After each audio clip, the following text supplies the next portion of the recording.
Hi, welcome to another episode of SLP's Wine and Cheese. I'm Deb, and today I am joined by Miss Allison Forrest. Hi, Allison. Hello. Allison is a speech language pathologist, and she creates a ton of resources to help speech therapists target a variety of goals. But today we're talking about buying less because less is more in That's right. in the speech therapy closet. That is right. Yeah, so I've always been this way. Like I just believe less is more with everything. We're moving in a week and a half, and I've been purging my house for the past month. I just love whittling stuff down I to what totally I need. agree. When I was younger, my mom, that was one of her things that she said all the time, less is more. And I think I was a very concrete kid because I'd be like, actually, more is more. Because I remember More stuff is thinking, more stuff. yeah. But now I get it. And yeah, I'm the queen of moving. So getting rid of things is my favorite for sure. And when I see other therapists and they do tours of their home office or their school or something and they show all their materials, I am not envious of that. Yeah. Well, when I worked in schools, I never had my own room, first of all. Okay. I think that was also another thing is when you don't have your own space, you're forced not to have a lot of stuff. Right. And then when I was in private practice, I did have a tiny room to myself, but still I had one shelf to put stuff on. Otherwise it was on the floor where kids could get it. So it was I mean, I would have loved to have my own room in the schools. I think that would have changed my experience, but yeah, it also helps you not collect all the little things. absolutely. Because I did have my own room at a couple points in my in-person school times.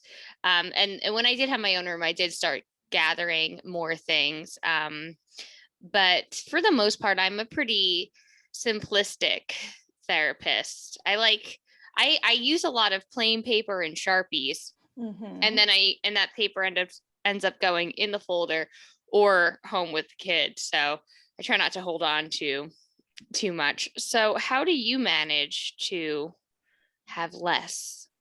I think it's realizing what you use most of the time. And okay, well, it's a few things. It's also not having that shiny toy syndrome where you're walk through Target and you're like, oh my gosh, that's amazing, I want it, because that's gonna happen.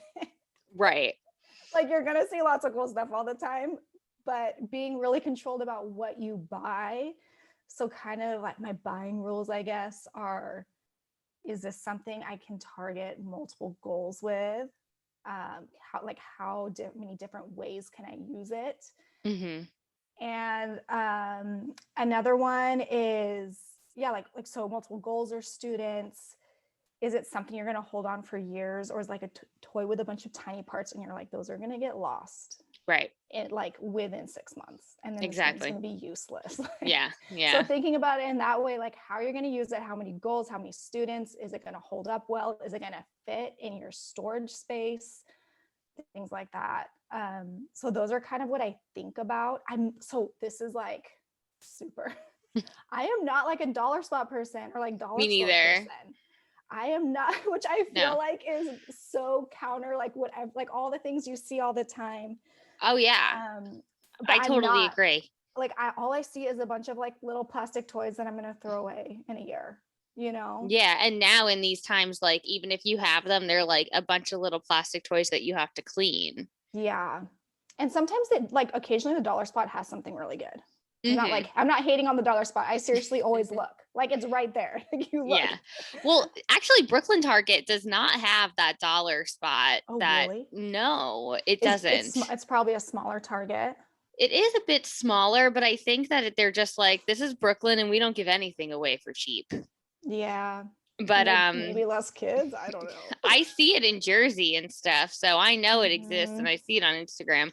But sometimes there'll be a little small seasonal section. But it's not dollars. It's more than $1. Well, no, I feel the dollar spot is not They're Oh like no. Okay. $3. Yeah, like some stuff's $1, some stuff's $3, and it tends to be seasonal. Yeah. And like educational, like little toys and stuff. Yeah, so that's there in Brooklyn, like intermittently, depending, Yeah. I guess.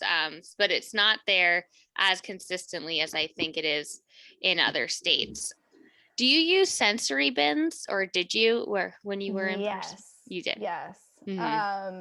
And I feel like that's also kind of a trick to keeping things down, like personally, because I have one Hmm. bin and then I have my fillers and bags, and I can easily like rotate them out and like Okay. throw our tick kid or our, like our tick cards in. Like I kind of use sensory bins as a streamlining process to planning therapy. Okay. Yeah. What are your thoughts on sensory bins? I don't like them at You all. don't like that? No. I mean, it really depends on the kids. If you like, because there's some Yeah. kids I'm not gonna pull that thing out for. I mean, like, I think I work hard to avoid chaos in my life. And to me, like a sensory bin just looks like, It's chaos. what is that? Like, just Yes, like and the kid sometimes about it to is that dive way. in there. Yeah, Yeah. I feel like it needs to be a one-on-one session. It needs to Yeah. be a kid that's like, is not going to go crazy. Like, it's okay if they go a little bit crazy, but at least Yeah. like, or you do in the beginning of the session where you can incorporate the cleanup as part of the session. Right. Like, work on that language, getting it back in the box Exactly. or something. Or if you had like a really low arousal child, I think, and you're Yeah, trying to get them a little bit more amplified, then that's when I started using them. I haven't had any really of those too much. Yeah. I get hyped kids.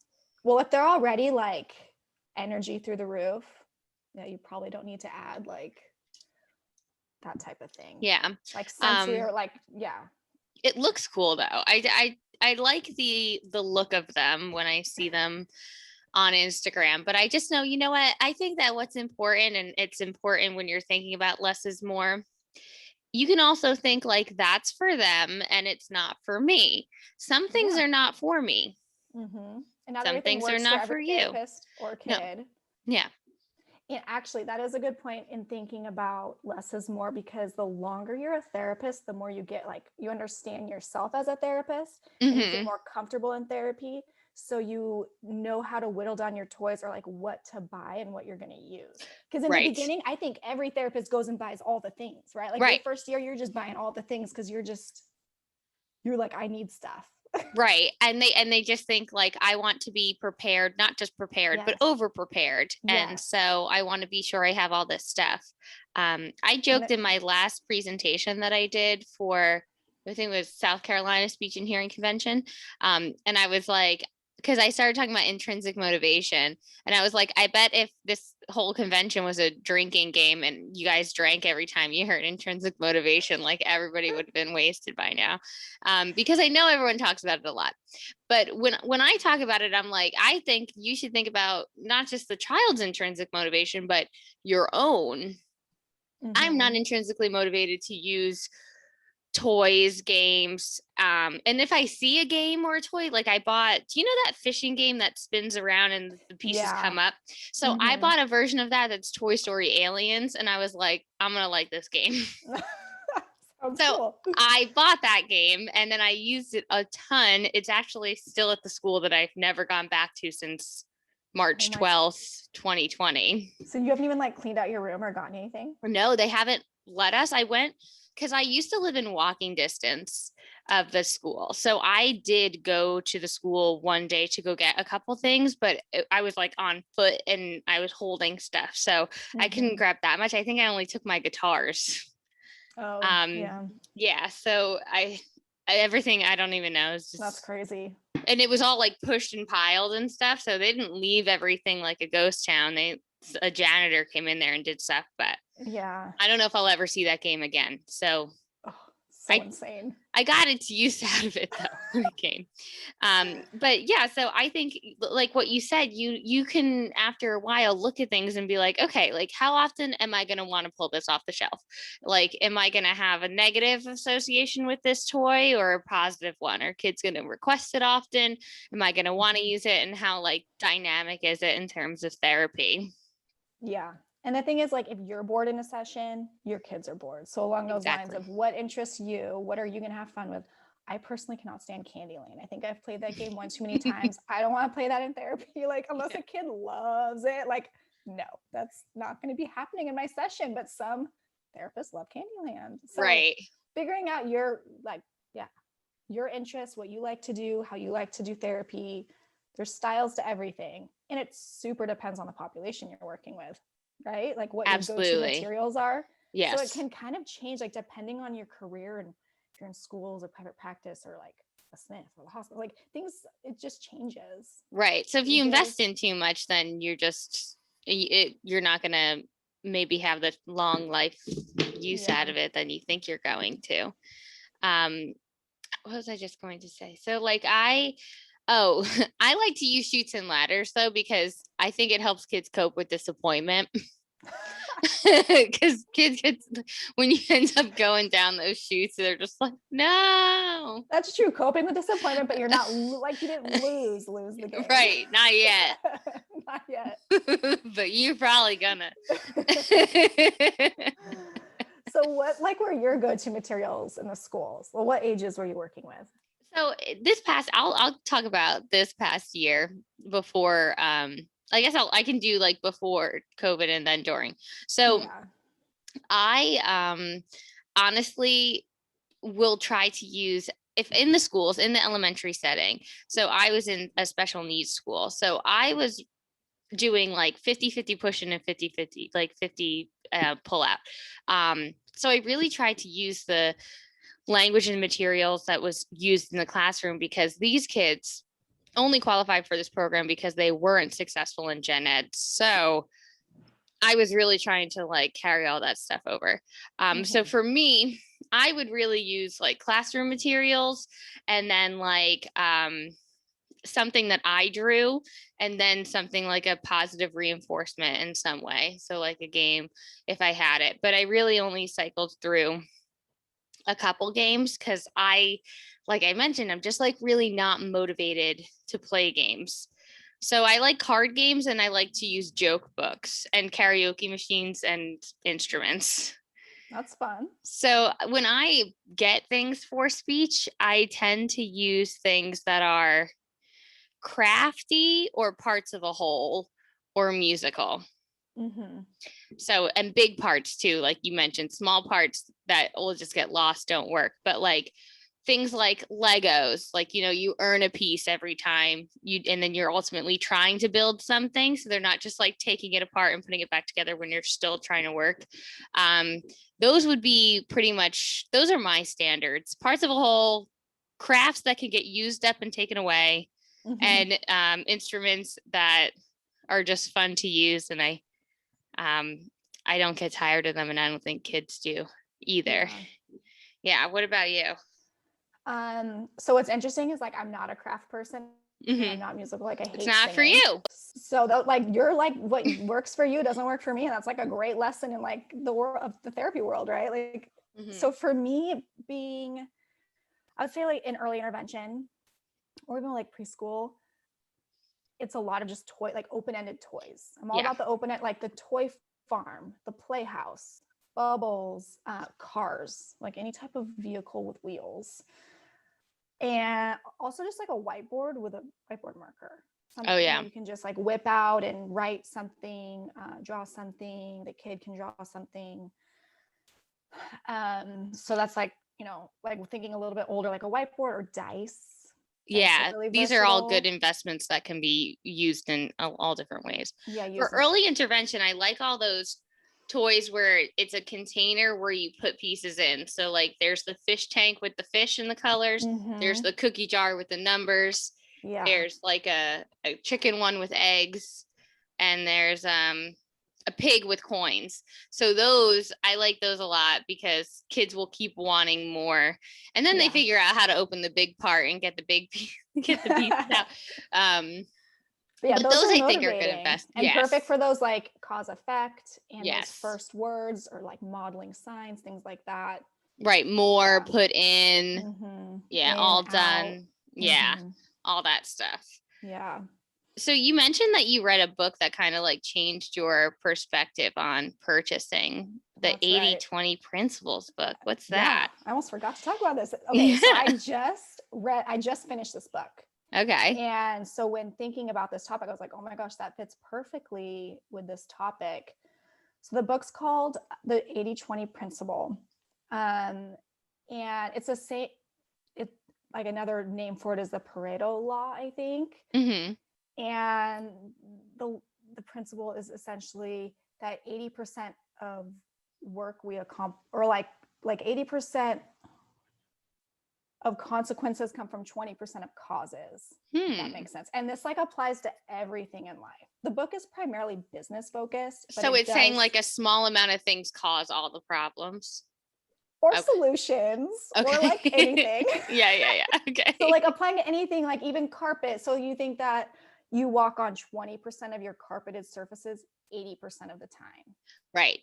Uh-huh.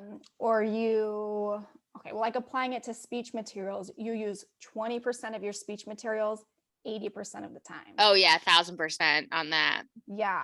So Mm-hmm. I mean, this like the book is amazing. If you're into those kinds of like books, it's Mm-hmm. amazing. I think it's probably classified as a business book, but you can apply it to personal life, to like like achieving goals, like any of that stuff. Mm-hmm. But the purpose of that is to think about that in your life in whatever context you want to. So with, speech materials, okay, what's my 20% that I use 80% of the time? And then finding the commonalities in that, why that is, and using that information moving forward in your purchases. Yeah. Things like that. So it's kind of, how to maximize all, like, I don't know. Yeah, everything. So, because I feel like even lately, like, so I have all these coloring books in the coloring book series that I have used all the time. And really all it is like giving kids the opportunity to see something and label or describe it. So 80% of the time I'm using some type of a picture to get one word label or two utterances for morphology or three or more for syntax. And that's like the majority of all of my speech therapy, whether I'm doing articulation or language or fluency, even because I'm like, we're trying to like build up our sentence length and trying to work on our fluency shaping techniques, whether we're doing time syllable speech or stretching our sounds or whatever we're doing. There's got to be some sort of like visual, there's got to be something to like start our conversation. So when you were saying that, I was thinking like, if I really narrowed it down, yeah, pictures of some sort. And I think pictures, I mean, those are like, because visuals, like anything visual, like real pictures are one of my go-tos. I have this real picture set from Lakeshore years ago, and it's discontinued, but there's different categories in them of real pictures, like emotions or even like cultural things. And it's just like people in different cultures, but you can do so much with that, like create sentences. Yeah. It's two-word utterances, or talk about verbs, WH questions. Like you can do so much with them. So yeah, those were like also one of my go-to pictures items. For sure. Yeah, especially realistic pictures. So before we wrap up, I guess summing up what we've said, our key investment. Let's do 3 key investments each.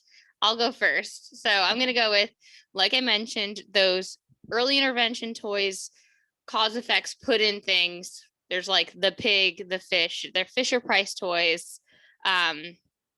That's number 1. Number 2 is going to be realistic pictures of pictured actions or pictured emotions. And then number 3 is going to be, for me personally, because I like it, it's going to be use it up and it's gone crafts. So it could be like plain printer paper and Sharpies, or it could be oil pastels, or it could be cardstock, but things that you use up and go away. Like, don't hold on to anything. That's my No. motto. Yes. Yeah. So, because like worksheets become so cumbersome and all these things Yeah. that like they build up.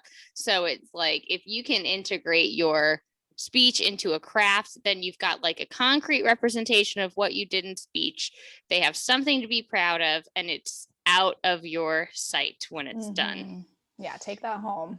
Yeah. So, what 3 things would you advise listeners to purchase? So my 3 things, okay, this first one might be a little bit controversial, Okay. but it really helped me in the beginning was an iPad because I didn't have one like Yeah. my first year. And then I finally just invested in one. It was used from this guy off like Craigslist. Mm-hmm. But I was traveling to different schools at that point. So I was carrying everything. So Yeah. having different apps on an iPad was like a game changer for me because you have just like so much at your fingertips with an For iPad. sure.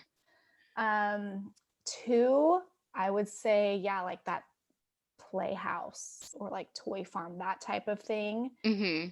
If you actually have like a room somewhere and you can leave something like a toy kitchen, it's also great. Or like, oh my goodness, train tracks, like a train track set Mm-hmm. is like, kids are obsessed with those things, and you can easily give them a piece of a train track and then they can build the train and then like play with it. Do more and more and go. Yep. So like any of those open-ended type toys. And then the third one, I mean, honestly, like those real picture cards, like we were talking about. Yeah. And that's what got me creating my language scenes because I wanted scenes like packed with stuff. So Right. I add like a ton of kids doing things and like there's prepositions and basic concepts all involved. And then I create the additional like WH questions you can ask. So that's like what got me on that because I needed, like, I just like having pictures. Yeah. Yeah. Like, they're just Pictures. so open-ended. You can easily use it with mixed groups or, like a 3-year-old or a 10-year-old. So Yeah. And especially pictures, if it's just like like it's just people, then you can use it across when I ages. feel like when things are started to be drawn, then you're like, oh, that means that it's for littles. But when it's photos, you can use it for everyone. Yeah. Mm-hmm. Yeah. Well, thanks so much for joining me today. And I hope that everyone leaves this episode feeling lighter Yes. and doing less. Simplify your life. Yes, for sure.